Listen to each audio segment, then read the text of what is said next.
Hubungan Islam dengan ilmu pengetahuan. Dr. Fakler dalam penutup buku itu menjawab tuduhan kaum sekularis yang mengatakan bahwa agama itu bertentangan dengan ilmu pengetahuan. Ini kaum sekularis di dunia ini mengatakan agama bertentangan dengan ilmu pengetahuan. Tidak disebut agama apa. Ini liciknya mereka. Jadi seakan-akan tercakup Islam juga. Karena itu dibantah oleh dia. Kalau agama Kristen, agama Konghucu, agama-agama Buddha bertentangan dengan ilmu pengetahuan, saya tidak bisa komentari, itu terserah. Mungkin betul. Satu orang yang bayinya di perutnya malang, tidak bisa keluar, lalu dibawa ke dukun.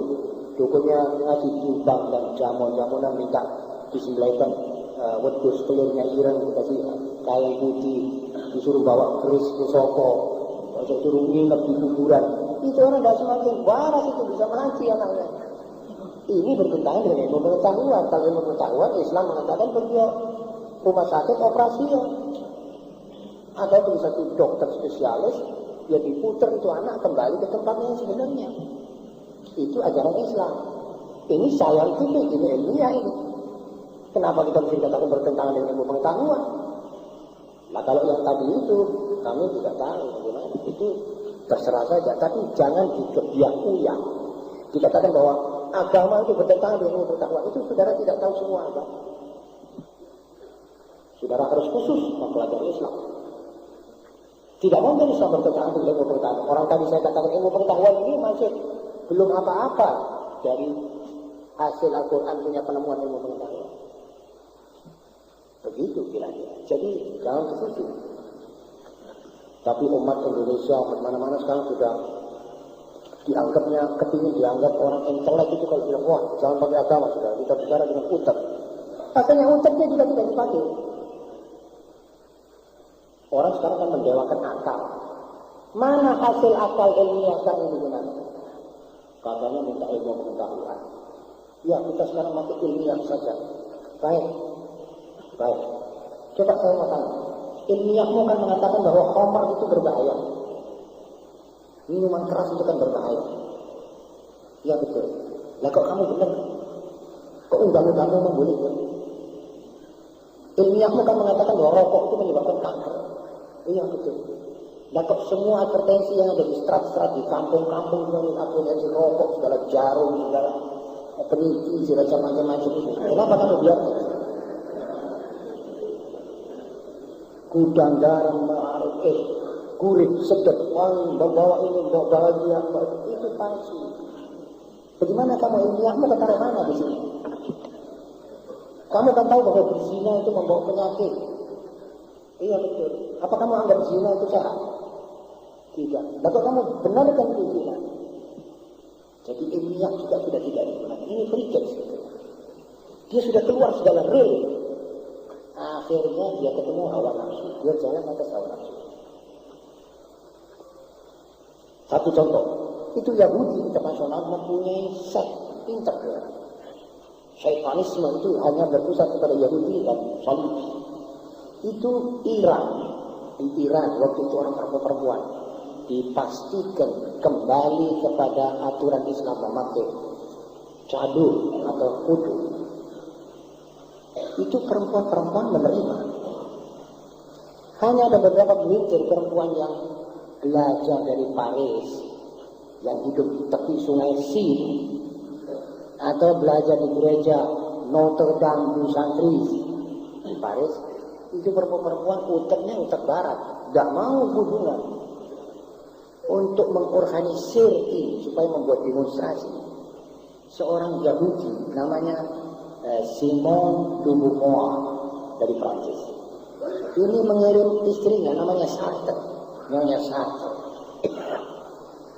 Sartre de Beauvoir dibiayai ke Iran untuk memimpin demonstrasi. Siapa yang demonstrasi?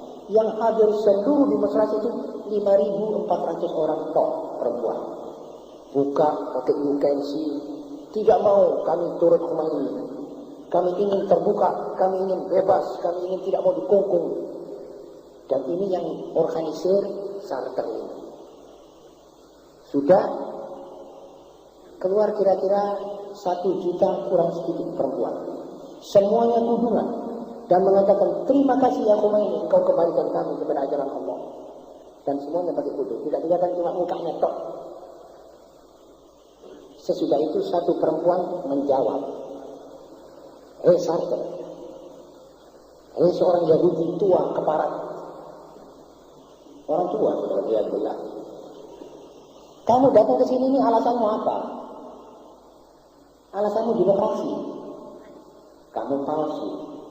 So, kalau demokrasi kamu mesti tanya berapa yang ikut tidak mau hubungan dan berapa yang mau hubungan. Lihat kamu punya angka berapa. Kamu keliru. Kamu salah alamat. Lah kalau kamu menganggap bahwa perempuan tinggi kudung adalah menyiksa perempuan dan menghina perempuan, maka kamu juga salah alamat datang jauh-jauh ke Irak. Itu loh pastor-pastor perempuan yang di rumah sakit pakai kap, pakai kudung, pakai keruput, itu keluarkan dulu, disuruh pakai pakaian sempak aja. Biar kamu lega. Kok kesini? Kamu jauh terlalu melangkah lautan, kamu datang ke Irak. Itu di Paris itu ada berapa ratus ribu perempuan Kristen Katolik yang pakai kudung, pakai kap, pakai macam-macam itu. Suruh keluar dia pakai pakaian sempak aja. Kembali kau dari sini. Kami tidak butuhkan kamu punya kiu. Tidak lama pihak kepolisian dan imigrasi minta dia meninggalkan Iran dalam tempoh 24 jam. Saudara-saudara, sama-sama bisa nge-share, sama-sama bisa berbicara. Itu perempuan muslimah kalau dibebaskan dari segala kungkungan, dididik betul atas dasar Islam, dia lebih gandes daripada Yahudi. Coba, ini suaranya. Tidak lantas iya bener orang bukan kudungan, wong wedok kok disiksa. Ini tandanya mengikuti kata-kata orang bahlul yang tidak mengerti din, tidak mengerti agama. Lebih senang kalau dia buka, yang lihat laki-laki. Tontonan gratis saben hari di alun-alun di mana-mana. Yang tidak punya duit untuk masuk bioskop, lihat segala wal'iyadillah, pahanya orang, istrinya orang, segala dilihat. Ini orang-orang yang cilaka ini membawa kami jalan. Dan latar belakang dari perginya Sartre ke sana, ngotoknya Zionis, supaya mereka berhasil membuka kudungnya orang-orang Irak. Saudara tahu apa aljabarnya ini? Kalau kudungnya perempuan dibuka, sama dengan adanya kerusakan moral. Ini yang dikejar. Kalau ada kerusakan moral, berarti orang-orang sudah ke barat, sudah masuk kantongnya mereka, sudah bisa ditekuk-tekuk. Sebab mereka ini ngejar kita punya moral rusak. Kalau tidak, mengapa orang-orang di mana-mana disuruh jadi hostess? Mengapa suruh jaga toko-toko dan kantor-kantor? Disuruh jaga tempat-tempat biliar dan kasino ini gadis-gadis kesian di sana. Umur belasan tahun bisa suruh jaga, nyatet orang main biliar, main judi, ngeladeni orang di bar, suruh mijeti orang turis. Apa hormatnya mereka kepada wanita? Demi Allah, Islam menghormati wanita 1000 milion kali lebih dari. Tapi wanita tidak mengerti. Walakinna aktsaran nisa'i la ya'lamna wa la ya'qilun. Emang saya sampai begini kita lihat perempuan, coba sudah tidak kesian. Ada yang di Eropa itu punya suami di rumah, punya anak yang menunggu, dia dengan bosnya di satu kantor, di satu kamar sendirian malam.